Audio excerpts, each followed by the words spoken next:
back in Las Vegas, another main event for you, man. I mean, does it still feel like special and new, or is this just kind of like, hey, this is the job and this is where I'm at in my career right now? That's it. It's just a job. I don't feel the first time I come to Vegas and fought in Vegas, obviously it was different, but I feel like the last fight now I'm comfortable with the Vegas trip and obviously competing here. I love it. When they gave you this offer, was there any part of you that was like, isn't London like 2 weeks earlier? Maybe we could do that instead?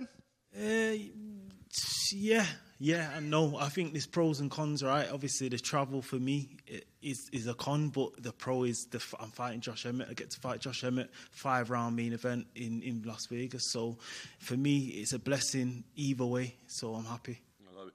You talk about Josh Emmett. Obviously, you have some respect for him. I mean, it's been a while since he's competed. You've gone through layoffs before as well. He's still a dangerous opponent. I mean, what do you think overall of kind of the challenges that he presents for you? Listen, it's a massive challenge. Biggest challenge of my career so far, but I'm ready for that and I've trained hard for this, so the outcome will be the outcome, and that's it. Simple as that. I didn't ask for this fight for no reason. I asked for the fight because I know Josh Emmett's a warrior. I know how good he is, and I know that'll bring the best out of me. Very nice. First fight on your new contract. I know when you announced it, man, it seemed, I don't know, like a special moment. I mean, were there discussions around it, or was it simply the figures that were on that contract? It seemed like it was like a milestone for you, even though you've been around for a while. For me, the contract's a contract. I'm here to fight in it, but I got a 6-fight contract, which is good, and just the wording in the contract for me is like the UFC are behind me, and that's what I see, and I believe I'm going to go on to do big things. I think I liked the announcer because you were like, the road to the title starts now. So, I mean, obviously you've always been building to that, right? You have this amazing record, all you've accomplished. But does it feel like this signifies like a very important milestone or part in that journey? This fight, particularly or the contract? The fight itself. Oh, yeah. And just this moment in your career. Yeah, for sure. I'm fighting number 8 in the world. Josh Emmett's been around. Ilia Topuria went on to fight for the title after Josh Emmett. So for me, this is the number 1 contender fight. I feel like behind Lopez and Volkanovski are fighting the week after. I think this is the best fight in the division. For me, this is the number 1 contender fight. So yeah, I'm looking forward to it, man. It's interesting because I feel like maybe it's because you've been fighting overseas or whatever it is, but like I don't feel like your name always gets mentioned, right? As much as perhaps it should, given your record and your accomplishments. Have you like taken issue with that? I mean, does it bother you sometimes that maybe you're not in those conversations? It is what it is at the end of the day. Like I said, I'm here to fight. I'm here to feed my family, and I'm here for that title. I don't really care about anything else.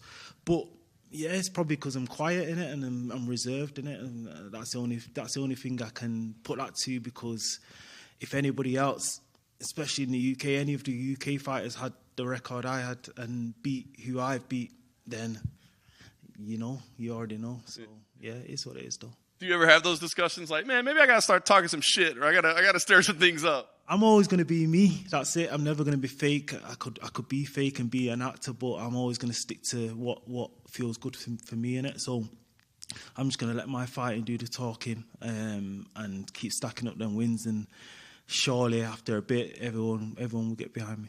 Does it feel like maybe this is that moment, I mean, where people will start to talk? Because like you said, I mean, this is number 8 in the world, main event, Vegas. Do you feel like, a win here, maybe people start having those discussions about where you fit in? Who knows?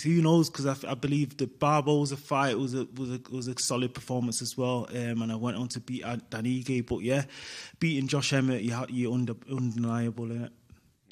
Last thing for me, I'm sure you played this thing out, but what do you? I mean, we know what an explosive guy is. We saw what he did last time out. What are you expecting this? Is this going to be a firefight? Do you have to be tactical, game plan? What kind of fight do you expect this to be?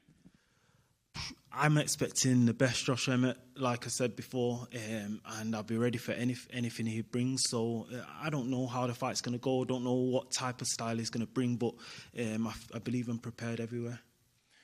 A lot of times you look at your recent fights, you're getting a lot of wins over tough guys, but you're getting a lot of decisions. Do you think it's maybe those signature finishes that maybe is that final piece that would maybe put your name on top of people? Because early on in your career, you were getting those, and there's nothing wrong with a decision win. A win's a win. But do you think that might be one of those pieces? And is that something that you take into your head when you go in a fight, like you're aiming for it? Or is it you don't even think about that because that could set you up for something that maybe you don't want to, take because you're looking for it too hard. Yeah, exactly. I know that people want to see finishes. I know that, and I'm always aiming for the finish. I never come into a fight thinking, "Oh, I'm just gonna fight a boring fight and get a decision." I never do that. I'm always trying to finish the fight. But you've got to look at the guys that I've been in there with. You get what I'm saying? The hard to finish guys. Dan Ige's never been finished. So I believe if I was fighting lower caliber guys, I'll be finishing them all day. Like that's just how it goes. But I'm in there with the best of the best, so we go in there, we fight, and what will come will come. And Josh, we know he's got great power in his hands. Is it too simple to think like I just need to stay away from those power shots and the fight's going to go in your way, or does he have other dangerous avenues that you need to be aware of when you go in there? Nah, you see Josh get decisions over good guys as well. He's got good output, he's got heart, and he can wrestle as well. So, yeah, for me, it's not as simple as just as he wouldn't be at the top for this long if he only just had power. Do you get what I'm saying? So, there's a lot I've got to watch out for and just implement my game. And obviously you want that win to kind of continue forward. But when you go into this fight, knowing this, you're headlining the event, is a win enough? Or do you want to make sure that, you're putting on performance that fans are going to remember? Or is it just a matter of just keeping that path going forward? Just a win is never enough. I believe this is a performance-based company. So obviously I want a title shot in it. So I believe a solid performance is needed. And that's what I intend to do.